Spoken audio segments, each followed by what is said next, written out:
So one of the pieces that I'm going to be painting today is this large frame that you see sitting behind me.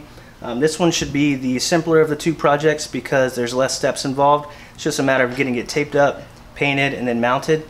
But I'm also going to paint these small wooden panels that I picked up at Walmart. Basically, we're going to take this pretty simple, inexpensive piece of wood and turn it into something interesting and unique and custom like this. So just a quick heads up guys, this video was originally supposed to cover both of these projects, but the edit ran kind of long, so I split it up into two separate videos. If you want to see how I made these custom photo frames, I'll drop a link down below for that tutorial. So the distress pattern is going to be based off of these letters that I had sitting around my living room. I didn't paint these myself, I purchased them this way. I think I can mimic this distress pattern pretty closely, so I'm going to go ahead and give that a shot. So these are the supplies that you'll need for this project. I used a combination of spray paint and house paint because that's what I had laying around. But you can probably get away with using wood stain or even acrylic paint if that's just what you got nearby. And you'll also need some sandpaper as well. I used 60 grit for this one.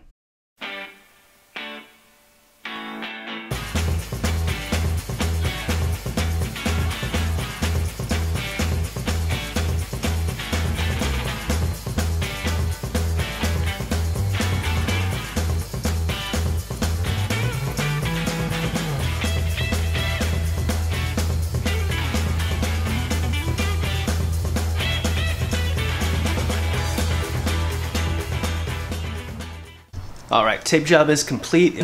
Next step is to apply a coat of this Rust-Oleum Satin Nutmeg. I'm going to do one coat of this, let it dry for a little while, then I'm going to go over it with another coat of the bluish green using a brush. And I'm going to try to apply it in kind of a weathered look type of pattern. But if that doesn't work, I'm just going to hit it with a sander just to give it more of a distressed look.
So now that I've gotten all of my paint applied, it's time to add the last touch of distress by sanding away some of that paint and revealing more of that brown wood color underneath. I tried using a sander, but it removed too much paint, so I decided to do it the old-fashioned way, with some sandpaper and some elbow grease.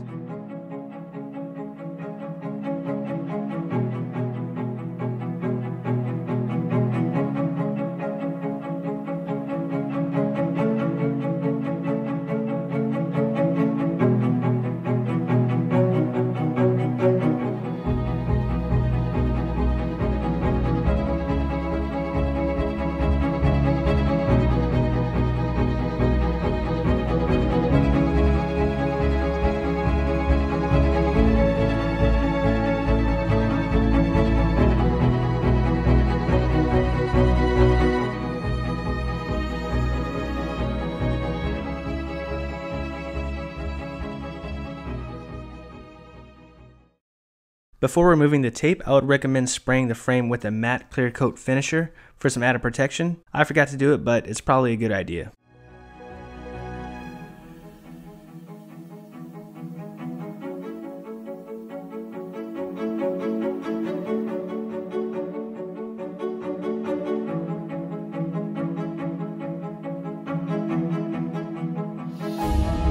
And this is the finished frame. Feel free to let me know what you guys think in the comment section down below.